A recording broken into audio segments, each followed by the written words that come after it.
नबी पाक ने मिराज की रात अल्लाह ताला को कैसे देखा। एक रात की बात है, नबी सल्लल्लाहु अलैहि वसल्लम उम्मे हानी के घर आराम फरमा रहे थे। रात गहरी थी, चारों तरफ सन्नाटा था और अचानक हजरत जिब्राइल अलैहिस्सलाम आए। उन्होंने नबी पाक को जगाया और कहा, या रसूल अल्लाह, अल्लाह ताला आपसे मुलाकात चाहते हैं। सुनिए, जब अल्लाह बुलाए तो वो दावत किसी और दावत जैसी नहीं होती। वो सम्मान है, वो इज्जत है, वो ऐसा शरफ है जो किसी और को नसीब नहीं हुआ। फिर नबी पाक के सामने बुराक पेश किया गया। बुराक क्या था? वो एक आसमानी सवारी थी, ऊंट और घोड़े के बीच की, जिसके पंख थे और जो बिजली से भी तेज थी। सोचिए, बिजली भी एक सेकंड में कितनी दूरी तय करती है और बुराक उससे भी तेज। नबी पाक बुराक पर सवार हुए और शुरू हुआ वो सफर जो इतिहास में कभी नहीं भुलाया जा सकता।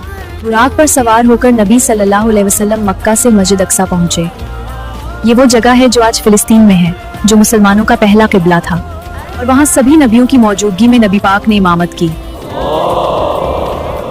सोचिए, हजरत इब्राहिम वहाँ थे, हजरत मूसा वहाँ थे, हजरत ईसा वहाँ थे, और सबके आगे हमारे नबी मोहम्मद सल्लल्लाहु अलैहि वसल्लम खड़े होकर नमाज पढ़ा रहे थे।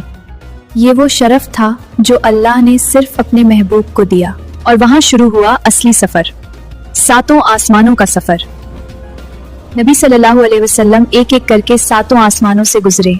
हर आसमान पर आपकी अलग अलग अंबिया से मुलाकात हुई।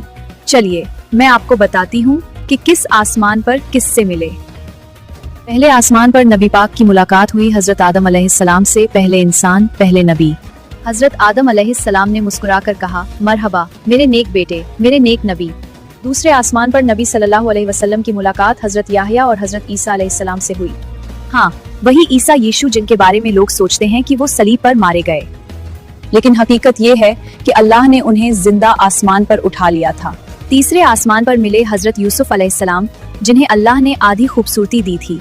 नबी पाक ने फरमाया, यूसुफ की खूबसूरती ऐसी थी कि देखने वालों की आंखें खुली की खुली रह जाती थीं।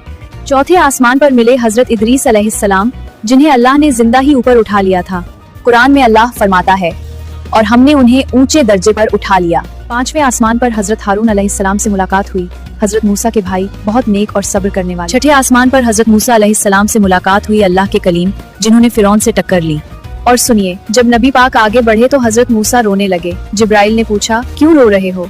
हजरत मूसा ने कहा, मुझे खुशी है कि मेरे बाद ऐसा नबी आया जिसकी उम्मत मुझसे बड़ी जन्नत में जाएगी। और फिर सातवें आसमान पर मुलाकात हुई हजरत इब्राहिम अलैहिस्सलाम से, अल्लाह के खलील, जिन्हें आग में डाला गया लेकिन अल्लाह ने आग को ठंडा कर दिया। हजरत इब्राहिम अलैहिस्सलाम बैतुल मामूर के पास खड़े थे, वो आसमानी काबा जो सातवें आसमान पर मौजूद है। वो आसमानी काबा जहाँ हर रोज 70,000 फरिश्ते तवाफ करते हैं।